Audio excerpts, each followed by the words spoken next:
واجب الاحترام دوستوں، بزرگوں، عزیزوں، السلام علیکم ورحمۃ اللہ وبرکاتہ۔ اللہ کا بڑا فضل کرم، اس نے اپنے محبوب جناب محمد مصطفیٰ صلی اللہ علیہ وآلہ وسلم کی امت سے ہمیں پیدا فرمایا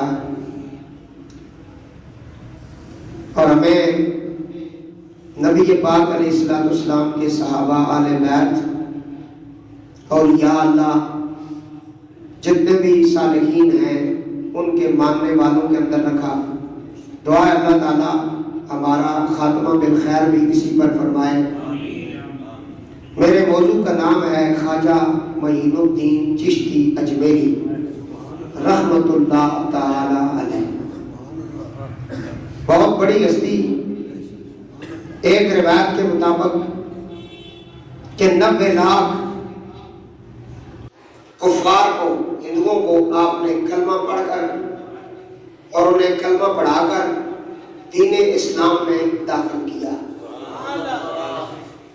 6 رجب المرجب کو آپ کا وصال با کمال ہے۔ پوری دنیا میں اولیاء کے جو غلام ہیں وہ حضرت خواجہ خواجگاں، خواجہ ہند الولی، حضرت خواجہ معین الدین چشتی اجمیری رحمت اللہ علیہ کا ذکر خیال کرتے ہیں، اور ہم اس نیت سے ذکر کرتے ہیں کہ نبی پاک علیہ السلام کی حدیث پاک ہے کہ انبیاء کا ذکر عبادت ہے، اولیاء کا ذکر گناہوں کا کفارہ ہے۔ اور حضرت میاں محمد عارف کھڑی رحمت اللہ علیہ نے اس حدیث کا ترجمہ کیا۔ آپ فرماتے ہیں آل نبی اولاد علی، آل نبی اولاد علی تے سیرت شکل انہاں دی، نام لیو لکھ پاپ نہ رہندے میل جاندی اندر دی۔ ہم اس کی آج ذکر کر رہے ہیں کہ اللہ ہمارے گناہوں کو معاف فرمائے اور اللہ ہمیں اولیاء کاملین کی معیت، سنگت، ان کی صحبت نصیب فرمائے۔ میں نے قرآن کریم میں سے ایک آیت مبارکہ پڑھی جس میں اللہ تعالیٰ نے اپنے دوستوں کا ذکر کیا۔ فرمایا الا خبردار، انا بے شک، اس میں کوئی نہیں شک، خبردار اس جگہ کیا جاتا ہے جس جگہ کسی چیز کا خطرہ ہو۔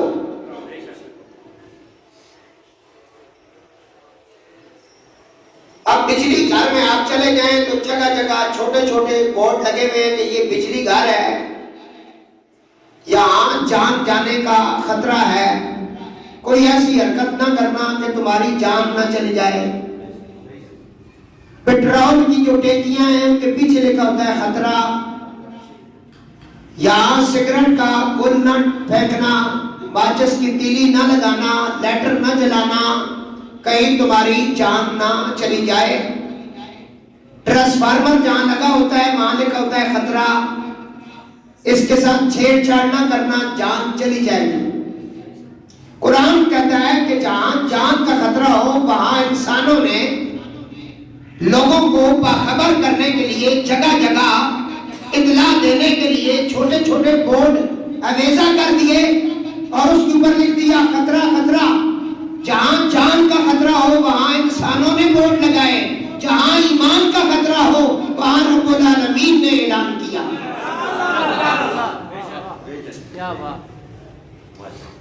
وہ جو کہتا ہے نا میں بڑا کتابی ہوں اور بابے کیا کر سکتے ہیں، اور ظالم کے بچے بابے بڑی چیز ہے، ابھی تو میں صرف اللہ پڑھ رہا ہوں، ان کی شان شروع نہیں ہوئی ابھی۔ اللہ فرماتا ہے الا ان اولیاء اللہ لا خوف علیہم ولا هم یحزنون۔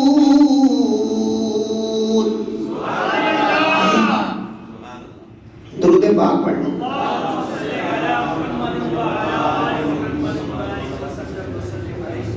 موضوع بہت پیارا ہے، میں نہیں چاہتا کہ میری گفتگو کہیں اور نکل جائے، اس کے اندر ہی رہ کے 2-4 باتیں کرنی ہیں۔ جتنی دیر بیٹھو ذرا باخبر ہو کر، باہوش ہو کر بیٹھو۔ فرمایا خبردار، بے شک یہاں ایمان کا خطرہ ہے، ذرا سی بھی ان کی گستاخی کی تو ایمان چلا جائے گا۔ ان کے لیے تم نے ذرا سا کوئی ایسا لفظ استعمال کیا تو ایمان چلا جائے گا۔ اس لیے پہلے خبردار کیا، اللہ خبردار ہے۔ اللہ تو کس کا ذکر کرنے جا رہا ہے کہ ہمیں خبردار کر رہا ہے؟ فرمایا پہلے خبردار ہو جاؤ، اس کے بعد سناؤں گا۔ خبردار کے بعد تاکید لگا دی، پہلے خبردار کیا پھر تاکید لگائی۔ فرمایا انا، بے شک کہ جو اگلی بات کرنے جا رہے ہیں اس میں شک نہیں ہے۔ فرمایا سب سے پہلے خبردار ہو جاؤ، اس کے بعد شک شبہ کی دنیا سے نکلو۔ آپ نے دیکھا ہے نا سوشل میڈیا پر اولیاء اللہ کی سرعام گستاخی ہو رہی ہے، کہتے ہیں جی یہ بڑا قرآن پڑھتا ہے، بہت حدیثیں اس کو آتی ہیں، بڑے لوگ اس نے مسلمان کیے ہیں جی، بڑا اعلیٰ ترجمہ پڑھتا ہے، بڑی اچھی اس کی داڑھی ہے، بڑی نمازیں ہیں، لیکن گفتگو کرتے ہوئے وہ اولیاء کی گستاخی کر جاتا ہے۔ کبھی شہنشاہ بغداد کو بھونکتا ہے، کبھی شہنشاہ عبدالولی کے بارے میں بکواسات کرتا ہے، کبھی کس ولی اللہ کے بارے میں۔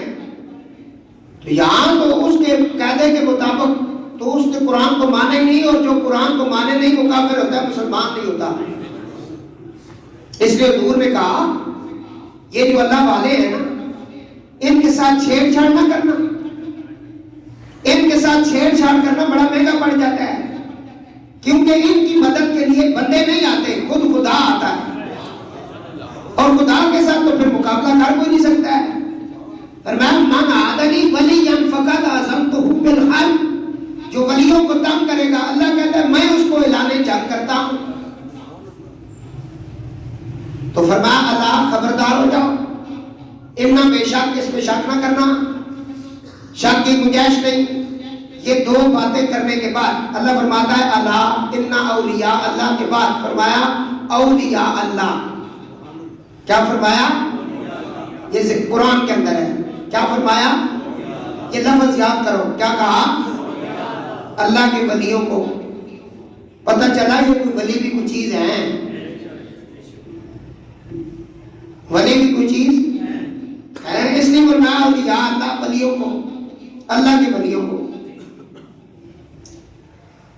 اللہ کے ولیوں کو لا خوف علیہم ولا هم یحزنون، ان کو کوئی خوف نہیں تھا اور نہ انہیں کوئی غم ہوگا۔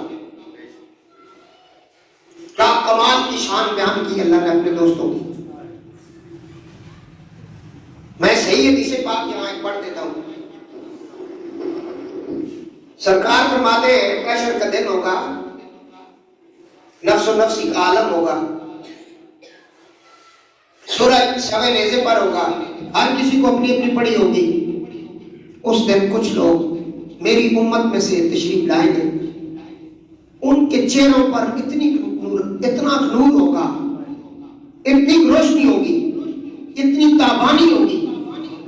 فرمایا سوے نیزے پر جو سورج ہے نا، اس کی روشنی ان کے سامنے کم پڑ جائے گی۔ اور آگے حضور نے فرمایا نہ وہ انبیاء ہوں گے نہ وہ شہداء ہوں گے۔ ساتھ یہ بھی کہا انبیاء شہداء کا ایک اپنا مقام ہے۔ فرمایا ان کے لیے نورانی کرسیاں پیش کی گئی۔ اس دن سب کو غم ہوگا، فکر ہوگا کہ ہماری بخشش ہو جائے۔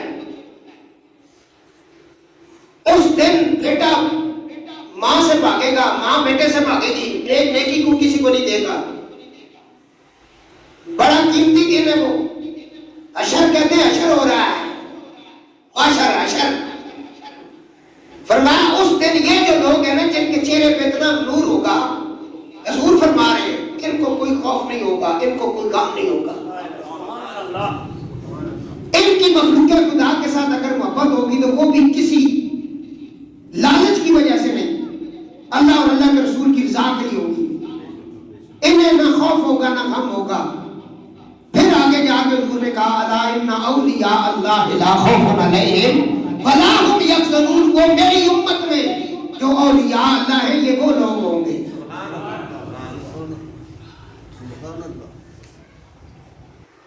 دنیا اس وقت تک تباہ و برباد نہیں ہو سکتی.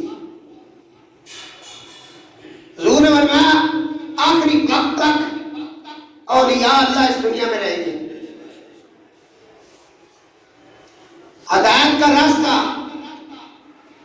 پہلے نبیوں کے بعد نبی آ جاتے تھے. حضور نے کہا میری امت میں میرے بعد کیونکہ نبوت نہیں ہے ولایت ہے، تو یہ ولایت کا سلسلہ قیامت تک چلے گا. جب تک یہ لوگ رہیں گے دین اسلام پھولتا پھلتا رہے گا اور دین اسلام کی بات ہوتی رہے گی. صحیح حدیثوں میں حضور نے کہا کہ 600 ولی اللہ جو ہیں وہ یک وقت رہتے ہیں، ان میں سے 40 جو ہیں ان کی ڈیوٹیاں لگی ہوئی ہیں. اور قیامت قرب قیامت جب آئے گا تو یہ سارے ولی اللہ مختلف علاقوں میں ہوں گے. یہ وہاں سے سارے مکہ شریف حرم کے صحن کے اندر پہنچ جائیں گے. اس وقت ان کی تعداد 313 ہوگی.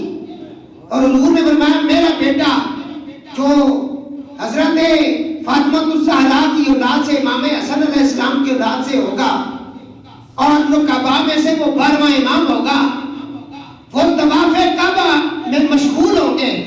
یہ 313 ان کو پہچان کر ان کے ہاتھ پر بیعت کر لیں گے. ولی بہت بڑی شان ہے بھائی. مسلک اہل سنت کے علاوہ کوئی بھی ولی کے بارے میں بتاتا ہی نہیں ہے. لوگ بکواسات کرتے ہیں. قرآن بھرا ہوا ہے ان کی شان سے، حدیثیں بھری ہوئی ہیں. فرمایا ان کو سمجھنے سے پہلے خبردار ہو جاؤ، الا ہو جاؤ، خبردار ان میں بے شک شک نہیں اس کو کرنا. درود پاک. کیونکہ آج ہم جس ولی کا ذکر کرنے جا رہے ہیں اس کو راجہ ہند کہتے ہیں، کیونکہ آج ان کا دن ہے. اس لیے میں نے کہا پہلے تھوڑی سی زمین تیار کروں، لوگوں کو پتہ لگے کہ ولی ہوتا کیا ہے. ولیوں کا ذکر کرنے سے پہلے خبردار کا لفظ لایا گیا، پھر اننا تاکید بیان کی گئی، پھر اللہ نے کہا کہ اولیاء اللہ لا خوف علیہم ولا ہم یحزنون. انہیں نہ کوئی خوف ہے نہ کوئی غم ہے.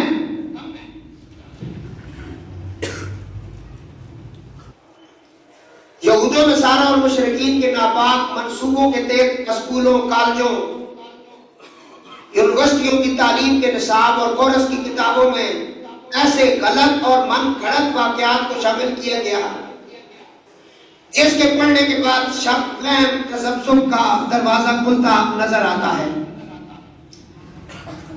ایک نوجوان مسلمان اللہ تعالیٰ کی سچی بندگی اور رسول اللہ کی مضبوط غلامی سے اپنا تعلق اور رشتہ کمزور کرتا نظر آتا ہے، کیونکہ یہ یہود و نصارہ کی چال ہے کہ وہ ہر بات ان کی روح سے نکال دی جائے جس سے ان کے ایمان کو، ان کے اسلام کو تقویت ملتی ہے. اور ان کے اندر ایسا کچھ بیان کیا. انہوں نے پھر اس طرح کے کچھ ہمارے اپنے کلمہ پڑھنے والے مسلمانوں میں سے کچھ ایسے پروفیسر اور کچھ مولوی جسے ہم کہتے ہیں علماء سو خرید لیے کہ تم ایسا لٹریچر پیش کرو تاکہ لوگوں کے اندر فرقہ واریت پیش ہو جائے اور لوگ ہر اس کام سے دور ہو جائیں. اور وہ آپ دیکھ رہے ہیں سوشل میڈیا کے اوپر حدیثوں کو غلط ملط کر کے بیان کیا جا رہا ہے اور یہاں کی گستاخی کی جا رہی ہے. کبھی اہل بیت کا چورن دے کر صحابہ پر بھونک رہے ہیں، کبھی صحابہ کا چورن دے کر اہل بیت پر بھونک رہے ہیں، کبھی صرف اہل بیت کا چورن دے کر اولیاء کو برا بھلا کہا جا رہا ہے اور بکواس ہو رہے ہیں. یہ آپ لوگ سنتے ہیں.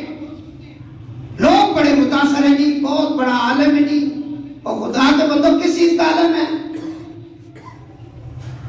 قرآن کہہ رہے ہیں الا ان ان اولیاء اللہ لا خوف علیہم ولا هم یحزنون. پھر حضور نے ان کی شان بیان کی.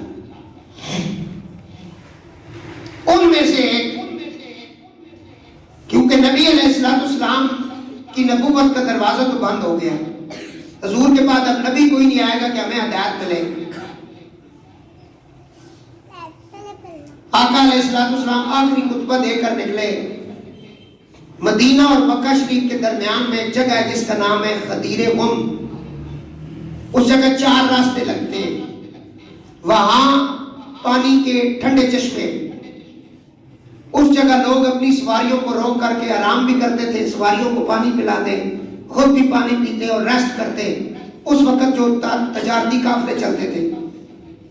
حضور نے آخری خطبہ میدان عرفات میں دیا. صحابہ کرام کچھ عراق سے تھے، کچھ شام سے تھے، کچھ کس علاقے کے تھے. سب کو اجازت دے دی کہ تم جا سکتے ہو. حضور کیونکہ مدینہ پاک آپ نے جانا تھا، مدینہ کی طرف آپ نے سفر شروع کیا. اس مقام پہ آپ جب پہنچے تو اللہ تعالیٰ نے کہا محبوب وہ بات بھی ان کو بتا دو جو تیرے دل میں ہے. میں اس کی تفصیل میں نہیں جاتا، وہ اگلے جمعے پہ آئے گا، وہ بتا دو. اس بات کو بتانے کے لیے حضور نے وہاں کچھ صحابہ کی ڈیوٹی لگائی کہ لوگوں کو اکٹھا کرو، صحابہ کو اکٹھا کرو. 3 دن لگ گئے کیونکہ وہ دور دراز علاقوں میں چلے گئے تھے. ان سب کو وہاں جمع کیا گیا. ان کی تعداد تقریباً 1,25,000 کے قریب تھی. پھر حضور نے جو اونٹوں کے کچاوے تھے نا اس کا اسٹیج بنوایا. اس کے اوپر آپ کھڑے ہوئے، اب وہ بات حضور سنانے لگے جس کا اللہ نے حکم دیا. اس کے اوپر حضور نے کہا کہ میرے پاس نبوت کا دروازہ بند ہے قیامت تک، کیونکہ مسلمانوں نے ہدایت تو حاصل کرنی ہے اور دین کی آبیاری تو ہونی ہے. تو وہ میں بتا دیتا ہوں وہ کہاں سے ہوگی، وہ چشمے کون ہے، وہ کہاں سے یہ معاملے نکلیں گے. اس وقت حضور نے صحابہ سے پوچھا کہ تم مجھے اپنا وارث مانتے ہو؟ انہوں نے کہا کہ ہم جانو دل سے آپ کو اپنا وارث مانتے ہیں. فرمایا میرے اوپر ایمان لاتے ہو؟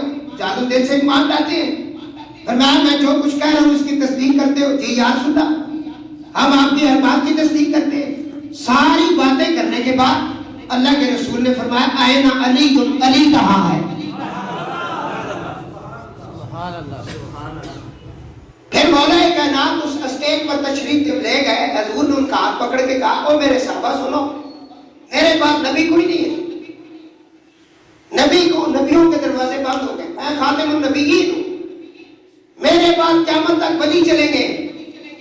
میں اس ولایت کے مرکز کا اعلان کرنے جا رہا ہوں. من کنت مولا ہو علی مولا، جس کا میں مولا ہوں اس کا علی مولا ہے. یہ اعلان ہوا اور وہاں سے ولایت چلی. جتنے بھی سلاسل ہیں تمام کا اینڈ مولا علی ہے، تمام کا اینڈ مولا علی ہے. آج ہم پڑھ رہے ہیں علی کے بیٹے کی ولایت جن کا نام حضرت خواجہ معین الدین چشتی اجمیری ہے. کیونکہ نبوت کا دروازہ جب بند ہو گیا تو اب قیامت پر ہدایت تو لوگوں نے حاصل کرنی تھی نا، نبی تو کوئی بھی نہیں ہے تو کیسے ہدایت حاصل کریں؟ حضور نے فرمایا، سنیں حدیث پاک. نبی علیہ السلام نے فرمایا علماء امتی کا انبیاء بنی اسرائیل. بنی اسرائیل میں تبلیغ کا طریقہ یہ تھا، ہر نبی کے بعد کوئی نبی آ جاتا، لیکن میرے بعد نبوت بند ہے. میرے بعد میری امت کے علماء ربانیین جو ہیں وہ بنی اسرائیل کے نبیوں کے برابر ہیں. حدیث پھر سن لو، آپ کو سمجھ نہیں آ رہی ہے، درود پاک پڑھیں.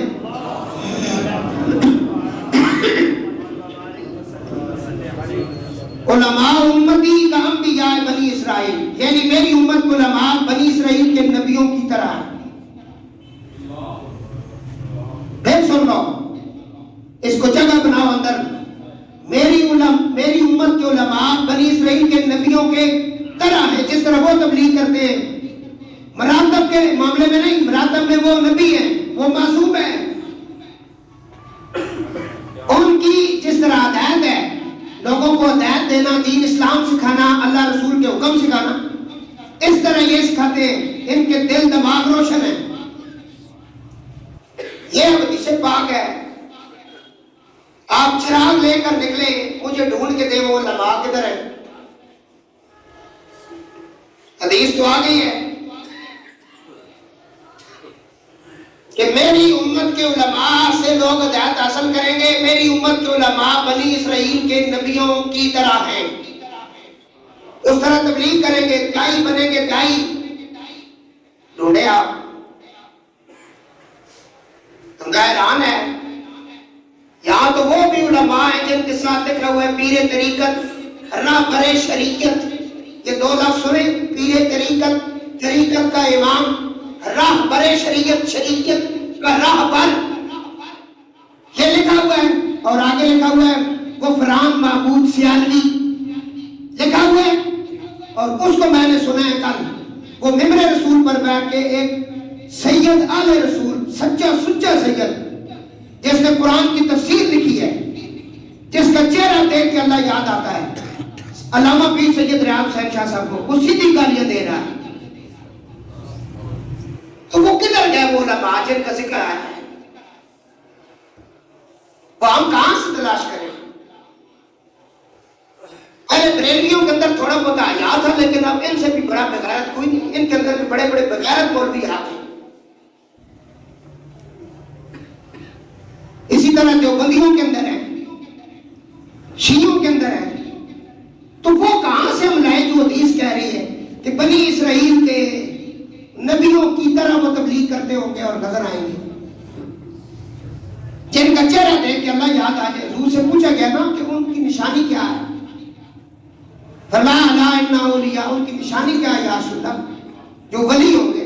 حضور فرمایا خیارکم الذین اذا رؤوا ذکر اللہ, تم میں بہترین لوگ وہ ہیں جن کا چہرہ دیکھ کے اللہ یاد آ جائے. وہ کہاں ہے یا رسول اللہ وہ لوگ؟ ہارون الرشید کا دربار لگا ہوا ہے. ہارون الرشید کے پاس عیسائیوں میں سے ان کے عالم بھی بیٹھے ہوئے تھے, یہودیوں کے بیٹھے ہوئے تھے. یہ حدیث آپ کے سامنے پیش کی گئی. یہ حضور کی امت میں ایسے علماء ہیں جو بنی اسرائیل کے نبیوں کی طرح ہوں گے. یہودیوں اور عیسائیوں نے یہ حدیث پیش کی. اے بادشاہ سلامت, یہ حدیث آپ کے نبی نے فرمائی ہے. ہمارے جو نبی تھے عیسیٰ علیہ السلام, وہ مردوں کو زندہ کرتے تھے. تمہاری امت کا وہ عالم کہاں ہے جو مردوں کو زندہ کرے؟ یا حدیث غلط ہے یا مولوی غلط ہے, یہ بتا دو. اس نے تلوار نکال کے نا کیبل کے اوپر رکھی بادشاہ نے. ادھر مسلمانوں کے وہ مولوی بیٹھے ہوئے تھے جو چادر زہرا کو بیچ کر کھانے والے تھے, جن کے بارے میں علامہ اقبال نے کہا یہ جب بکنے پہ آئے تو چادر زہرا کو بھی بیچ دیتے ہیں. وہ بھی وہاں موجود تھے. یہ جب بکنے پہ آئے تو 18,000 مولویوں نے نواز رسول کے خلاف فتویٰ دے دیا کہ حسین ابن علی کو اسی وقت شہید کیا جائے. بکنے پہ آئے تو انہوں نے پاکستان کا سودا کر لیا. کام پاکستان کی پہ نہیں بننے دیں گے. کچھ سمجھ آ رہی؟ وہ کہاں ہیں لوگ؟ ہارون الرشید نے اپنی تلوار کو تھوڑا سا للکارا اور اس نے کہا مولویوں سنو, کل اس حدیث کا جواب دو. یہ یہودیوں کے عالم بیٹھے ہوئے وہ کہہ رہے ہیں ہمارے نبی مردوں کو زندہ کرتے تھے, ہمارے نبی کوڑیوں کو شفا دیتے تھے, ہمارے نبی اندھوں کے چہرے پہ ہاتھ پھیرتے تو ان کی آنکھیں روشن ہو جاتی تھی, ہمارے نبی دل کی باتیں بتا دیتے تھے. قرآن کہتا ہے نا حضرت عیسیٰ چھپی ہوئی باتیں بتاتے تھے. تو اب آپ کے وہ امت کے وہ علماء کہاں ہیں؟ اگر کل جواب نہ ہوا تمہاری گردنیں اڑا دوں گی. انہوں نے کہا جواب ہے لیکن ہم وہ نہیں ہیں. وہ عالم ہیں, ابھی حضور کی حدیث سچی ہے, ہم وہ عالم نہیں ہیں. اس نے کہا وہ کہاں ہے؟ اس نے کہا وہ تیرے کیا خانے میں ہے, نام اس کا امام موسیٰ کاظم علیہ السلام ہے وہ عالم. تم کہاں بیٹھے ہو؟ حضرت خواجہ پیر مہر شاہ رضی نے فرمایا او قادیانی تو اپاج کی بات کرتا ہے تو اسے ٹھیک کروں گا، اندھے کو ٹھیک کروں گا، اس کو چھوڑ۔ لاہور کے اندر سب سے پرانے قبرستان کے اندر تو سب سے پرانی قبر پہ ہاتھ رکھ، اگر غوث الورا کا بیٹا مردے کو زندہ نہ کرے تو کہنا یہ میری علی نہیں ہے۔ مجھے اس واقعے سے پتہ چلا ان مولویوں کے بارے میں حضور نے نہیں کہا، حضور نے اپنی امت کے ولیوں کے بارے میں کہا ہے۔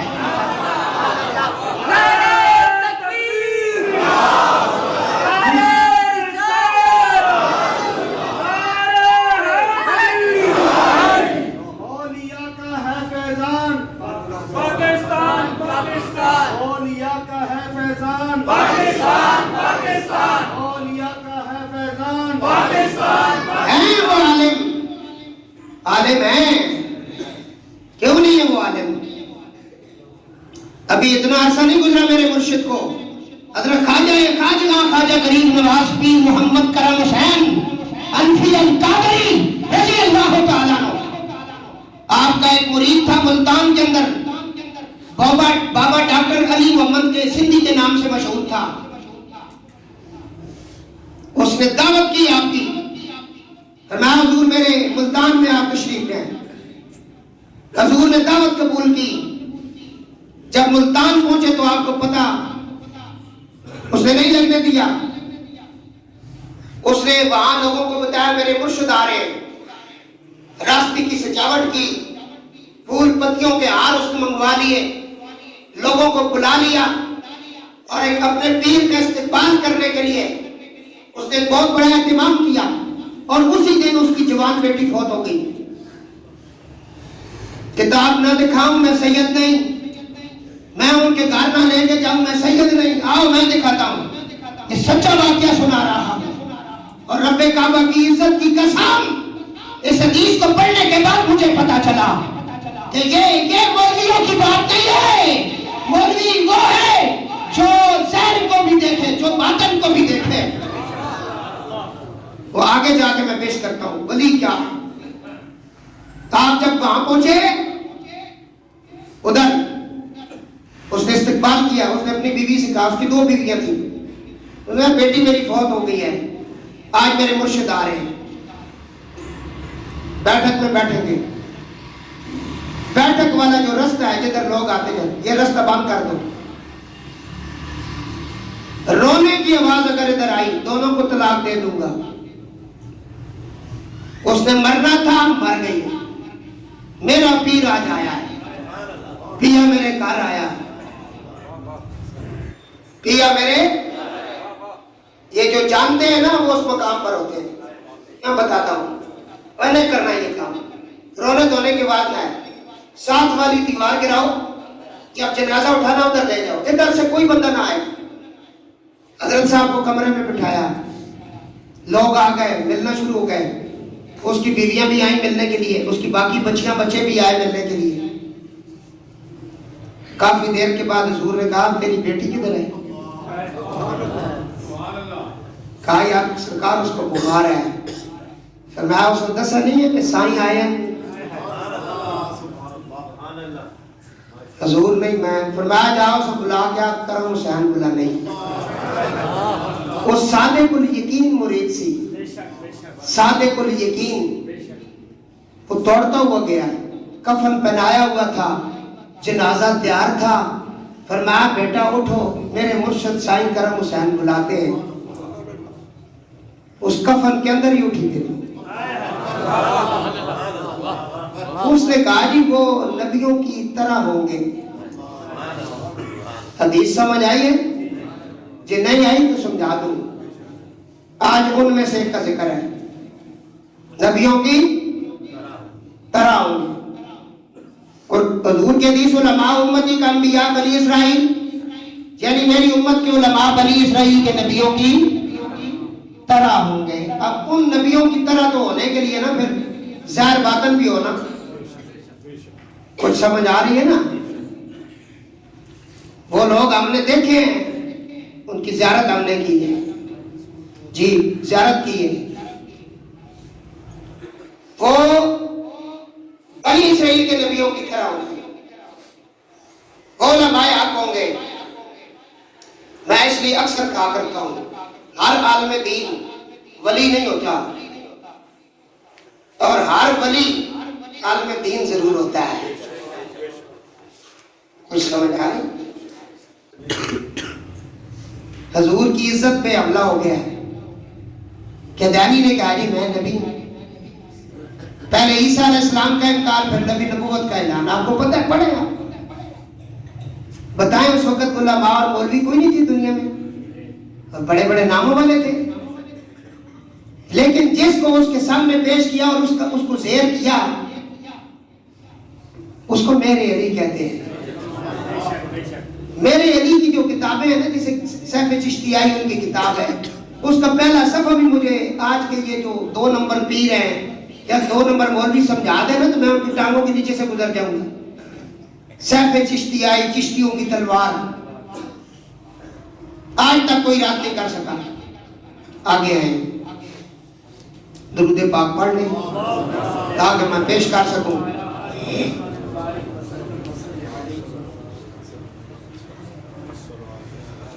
حضرت خواجہ معین الدین چشتی اجمیری کی ولادت 530 ہجری بمقام سنجر علاقہ سیستان کے اندر آپ کی ولادت ہوئی۔ تاریخ وصال 6 رجب 627 ہجری ہے، بمقام اجمیر شریف ہندوستان۔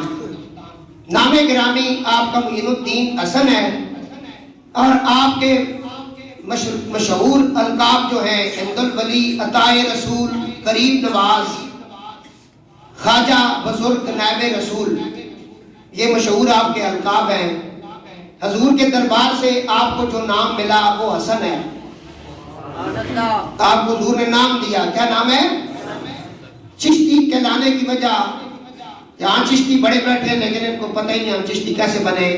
حضرت خواجہ ابو اسحاق شامی جب مرید ہونے کی غرض سے اپنے مرشد حضرت خواجہ ممشاد علی دینوری کی خدمت میں حاضر ہوئے تو انہوں نے میرا نام دریافت کیا، عرض کیا آج اس کو ابو اسحاق شامی کہتے ہیں۔ مرشد نے فرمایا آج سے تم صرف ابو اسحاق شامی نہیں ہو، تم چشتی ہو۔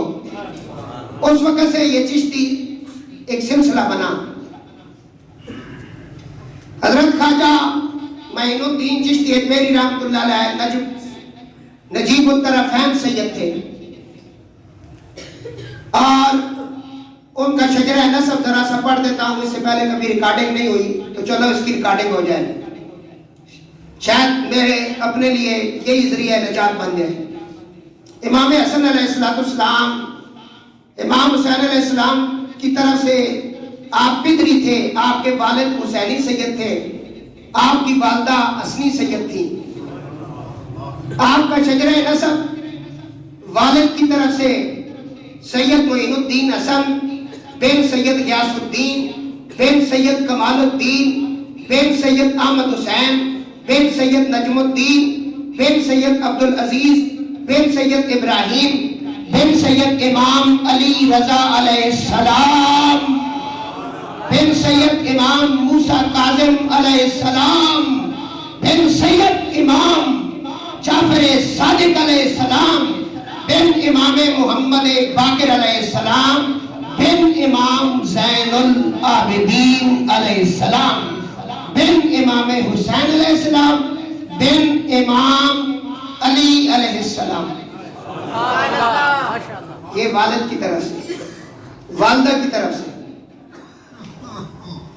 سید معین الدین حسن بن ام البرا سید معلول، یہ ماں کا نام ہے، بنت سید عبدالداؤد بن سید عبداللہ حملی بن سید یحییٰ زاہد بن سید محمد روئی بن سید داؤد بن سید موسیٰ ثانی بن سید عبداللہ ثانی بن سید موسیٰ بن سید عبداللہ بن سید حسن مصنع علیہ السلام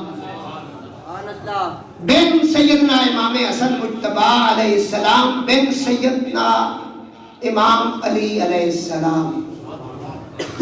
یہ آپ کے مادری اور پدری جو عصب نسب ہے وہ آپ نے سنا ہے۔ کم لوگوں کو پتا ہے خواجہ معین الدین چشتی اجمیری حضرت غوث پاک کے خالہ زاد بھائی تھے. غوث پاک کے ساتھ ان کی ایک ملاقات ہوئی ہے. کتنی؟ 3 دن آپ وہاں ٹھہرے بغداد میں. بغداد میں 3 دن ٹھہرے. خرچہ تم کرو ساتھ میں جاؤں. کچھ سمجھ آئی؟ تمہیں کیا پتا ہے کتنی قیمتی چیزیں بتا رہا ہوں. خواجہ معین الدین چشتی اجمیری خراسان سے بغداد آئے. اس وقت غوث اعظم رضی اللہ تعالیٰ عنہ بڑھاپے کے اندر تھے. آپ نے اپنے خادموں سے کہا میرا خالہ زاد بھائی آیا ہے, ان کی خدمت میں کمی نہیں رہنی چاہیے. 3 دن آپ رہے. تیسرے دن حضرت غوث اعظم رضی اللہ تعالیٰ عنہ آپ کو سینے کے ساتھ لگائے, فرمایا حصہ لے جاؤ. اس میں اعظم جو ہے اللہ کا نام اسم, وہ حصہ حضور غوث پاک نے ان کو عطا کیا. فرمایا تیری بیعت میرے پاس نہیں ہے, بیعت کے لیے کوئی اور بندہ تیرے لیے تڑپ رہا ہے, وہاں تم نہیں جانا ہے, اس میں اعظم لے لو. اس حساب سے حضور خواجہ معین الدین چشتی اجمیری قادری بھی ہے. کیا ہے؟ قادری. قادری بھی ہے, خالہ زاد بھائی بھی ہے. پھر آپ نے کہا حضور میں پھر بھی حاضر ہوں, آپ کے دربار میں آؤں گا, خدمت میں آؤں گا. حضور غوث پاک نے فرمایا جب تم پھر آؤ گے نا ہم کو موجود نہیں پاؤ گے. آپ نے اپنی موت کی خبر پہلے ہی سنا دی. یہ وہ علماء ہے جن کا ذکر ہو رہا ہے, اور انہی کے بارے میں قرآن کہتا ہے انما یخشی اللہ من عبادہ العلماء. اللہ سے زیادہ ڈرنے والے علماء ہیں. یہ وہ علماء ہیں. وہ علماء نہیں جو ممبروں پہ بیٹھ کے سجدوں کو گالیاں دیں, وہ علماء ہیں, وہ سور ہیں, علماء نہیں ہیں. جو صحابہ کو بکواس کرے ممبر پر بیٹھ کر اہل بیت کو پھونکے اور تم کہو کہ وہ علماء ہے, اس کو علماء نہ کہا کرو. توہین ہے علماء کی.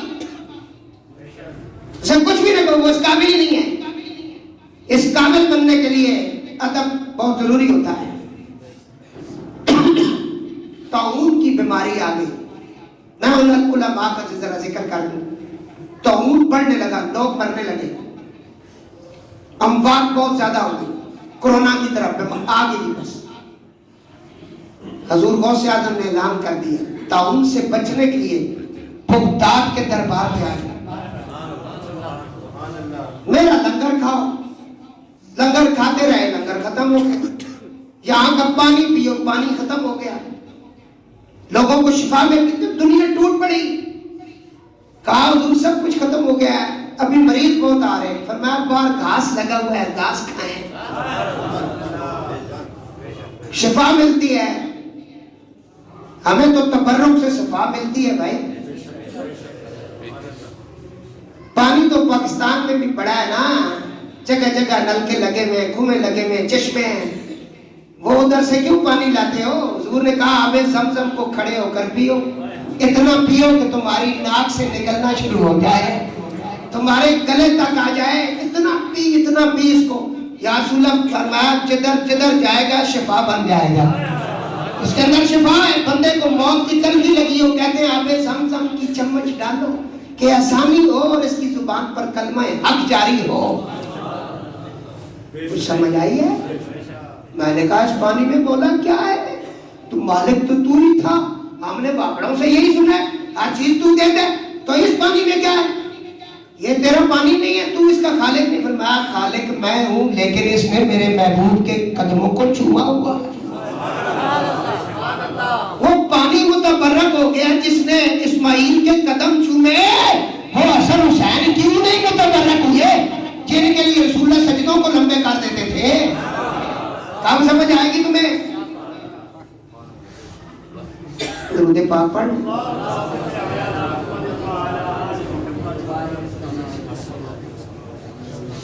پندرہ سال کی عمر مبارک آپ کی تھی. آپ کے والد دار مفارقت دے کر چلے گئے. 15 سال کی عمر. اس کے بعد آپ کے حصے میں ایک باغ اور ایک پن چکی جس کا آٹا لوگ بناتے ہیں. یہ آپ کے ترکے میں والد کی طرف سے حضرت خواجہ معین الدین چشتی اجمیری کو ملا. 15 سال کی عمر میں آپ نے ابتدائی کتابیں دین کی پڑھی. اس کے بعد فقہ، اصول فقہ، تفسیر، اصول تفسیر، حدیث، اور اسی طرح جتنی بھی دین کی کتب ہیں وہ آپ نے پڑھی. تھوڑی چھوٹی سی عمر میں آپ بہت بڑے مفتی اعظم، بہت بڑے عالم دین، ذہنی علوم جو ہیں وہ آپ نے سارے پڑھے. اب آپ کا بسر گزر اس پن چکی پہ اور اس باغبانی جو آپ کا باغ تھا اس پہ پھل وغیرہ بیچ کر آپ کا ہوتا تھا. درود پاک ذرا پڑھے نا، ہم آگے چلیں.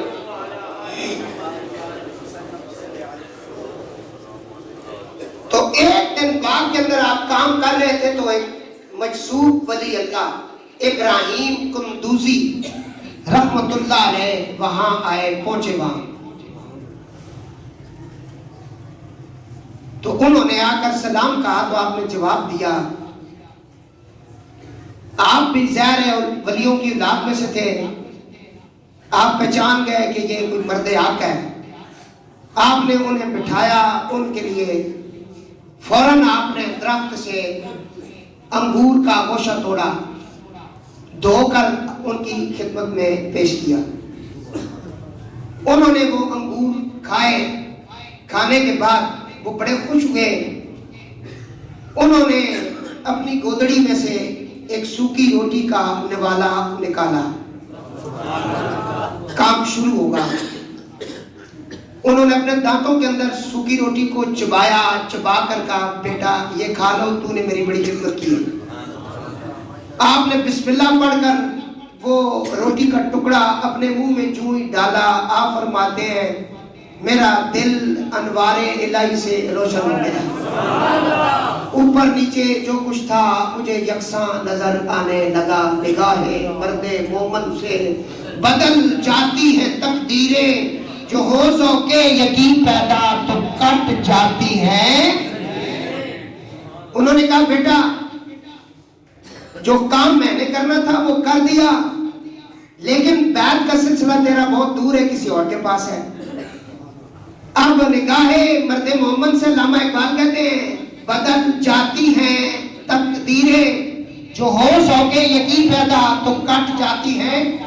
زنجیریں نہ جانے کون دعاؤں میں یاد کرتا ہے، میں ڈوبتا ہوں دریا اچھال دیتا ہے. جسے سمجھ آئی ہے وہ کہے، جسے نہیں آئی وہ نہ کہے. ہاں جی، نہ جانے کون دعاؤں میں یاد کرتا ہے. خدا کی قسم اس طرح ہوا، کبھی کبھی ہوتا ہے میرے ساتھ.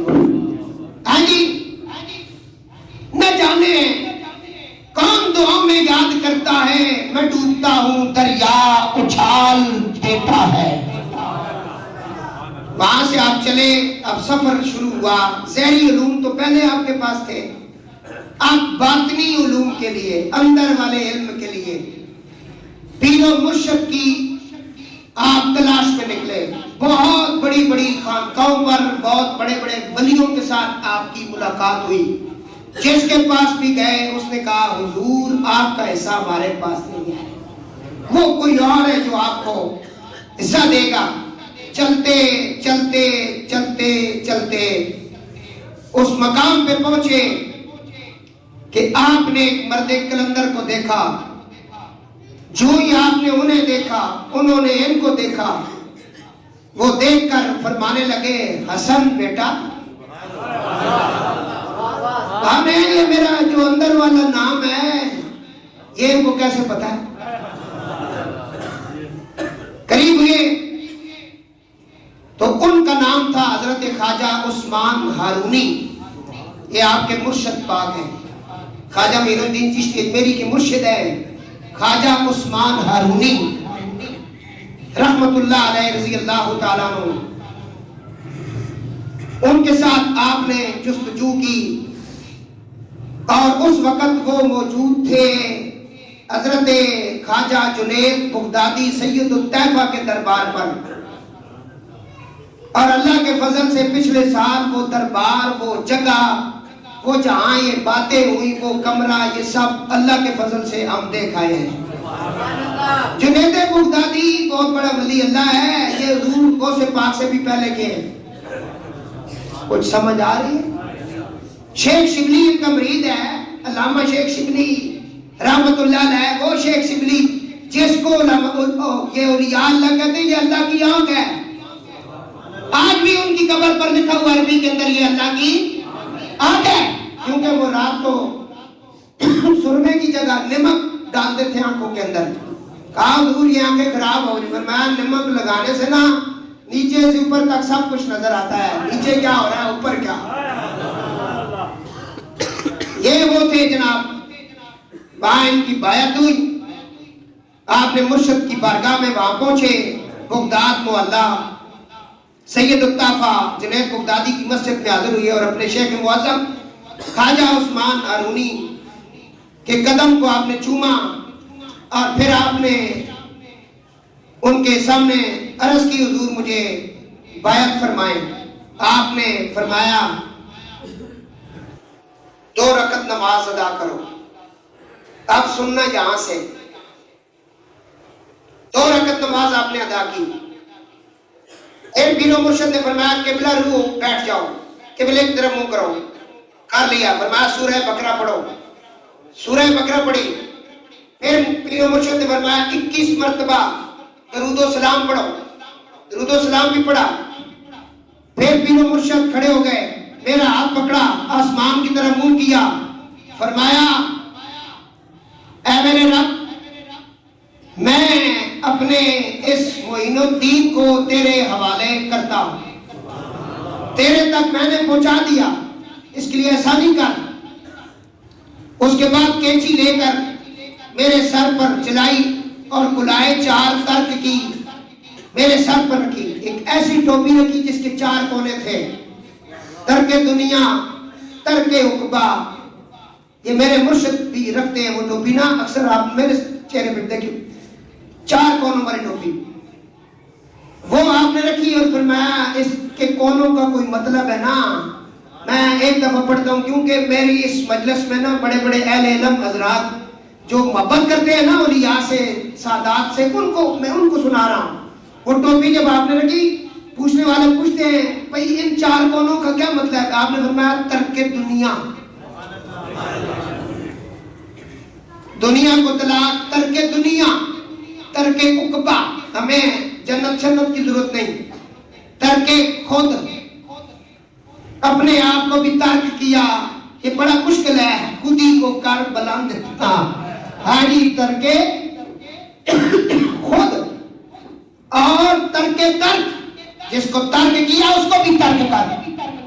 یہ اولیاء کا ایک مقام ہے، یہ بہرحال یہ میں پڑھا ہے، آگے آئیں۔ وہ ٹوپی آپ نے پہنا دی اور اپنا خرقہ مبارک عطا کیا۔ اس کے بعد آپ فرماتے ہیں، آپ نے کہا بیٹا بیٹھ جاؤ اور میرے سلسلے میں 1 دن 1 رات کا مجاہدہ آپ کو کرنا پڑے گا۔ آپ نے پیر و مرشد سے وہ مجاہدہ لے لیا اور دن رات آپ اس کے اندر مشغول ہو گئے۔ 1000 مرتبہ سورہ اخلاص پڑھی اور میرے مرشد نے فرمایا آسمان کی طرف دیکھو۔ میں نے جب آسمان کی طرف دیکھا، فرمایا اب کہاں تک دیکھتے ہو؟ میں نے کہا حجابات عظمت تک۔ فرمایا آنکھیں بند کر زمین کی طرف دیکھو۔ میں نے دیکھا تو نیچے تک تو صراط تک۔ کہا بیٹا ابھی 1 رات اور لگے گی، ابھی 1 رات اور لگے گی۔ میں نے پھر مجاہدہ کیا اور مرشد کے کہنے کے مطابق پڑھا۔ فرمایا اب بتاؤ، فرمایا میں تو حجاب عظمت تک سب کچھ یکساں دیکھ رہا ہوں اور لوح محفوظ کی چلنے والی قلبوں کی آواز سن رہا ہوں، میں سارا کچھ دیکھ رہا ہوں۔ فرمایا زمین میں کی طرف دیکھو۔ فرمایا تخت الصراط تک سب کچھ مجھے نظر آ رہا ہے۔ آپ نے فرمایا اچھا آگے پڑھو، ابھی چلے گا؟ آپ پڑھتے رہے، درود پاک ذرا پڑھ لے بھائی۔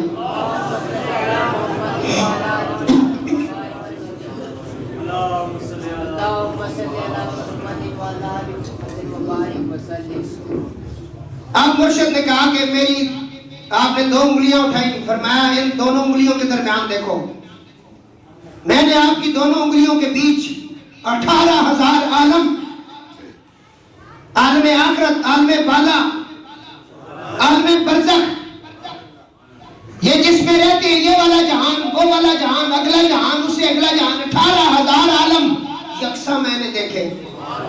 کام تیرا کام ہو گیا، تیرا کام ہو گیا۔ اس کے بعد مرشد نے کہا جو اینٹ وہاں پڑی اس کو اٹھا کے لاؤ۔ میں اس اینٹ کو اٹھا کے لایا، اس کے نیچے سونے کے روپے پڑے ہوئے تھے۔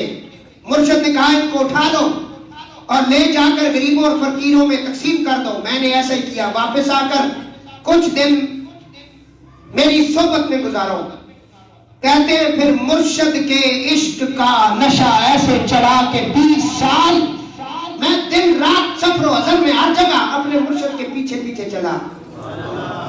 مرشد کو وضو کرانا ہے، لوٹا میں اٹھا کے لائے، ان کا بستر بچھانا ہے، میں نے کیا، ہر جگہ پہ میں اپنے مرشد کے ساتھ رہا۔ خواجہ معین الدین چشتی اجمیری رحمت اللہ تعالیٰ فرماتے ہیں پھر سفر بیت اللہ شریف، وہاں عبادت کرتے ہوئے، طواف کرتے ہوئے میرے مرشد نے کہا اے اللہ میں اس کو پیش کرتا ہوں تیری بارگاہ میں۔ فرمایا ہم نے قبول کیا ہے۔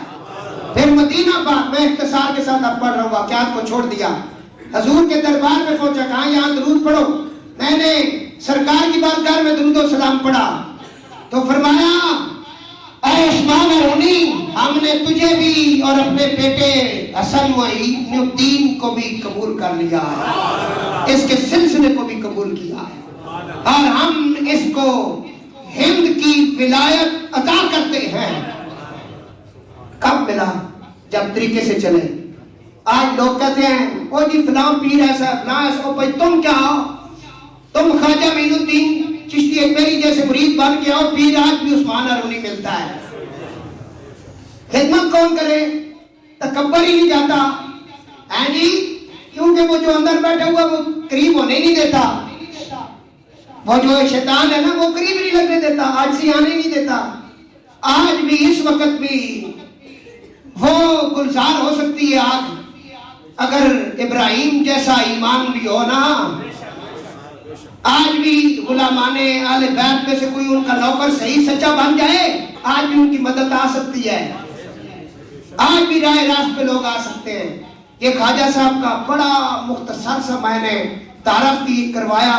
اینڈ پہ ایک ہی بات کروں گا، اگر میں اور تم یہ چاہتے ہو ہمیں منزل مقصود مل جائے تو پھر ایک عارف کھڑی کی بات، جس نے 7 معرفت کے پیالے پیے، وہ کہتے ہیں، آپ فرماتے ہیں راہ دے ہر کوئی آنکھے راہ دے۔ اے نمازاں کسی روز نہیں کہنے ہوئے دن صراط المستقیم صراط الذین انعمت علیہم کہتے ہو؟ میاں صاحب فرماتے ہیں راہ دے تے ہر کوئی آنکھے راہ دے تے میں بھی آنکھاں راہ دے، پر بن مرشد دے راہ نہیں لبدا، نہیں تا رول مر سے بچ راہ دے۔ وہ کامل آپ ڈھونڈے بھائی، ان کے بغیر بات نہیں بنتی، یہ میں آپ کو بتا دوں۔ اللہ تعالیٰ ہم سب کو ولی کامل کی صحبت نصیب فرمائے۔ وما علینا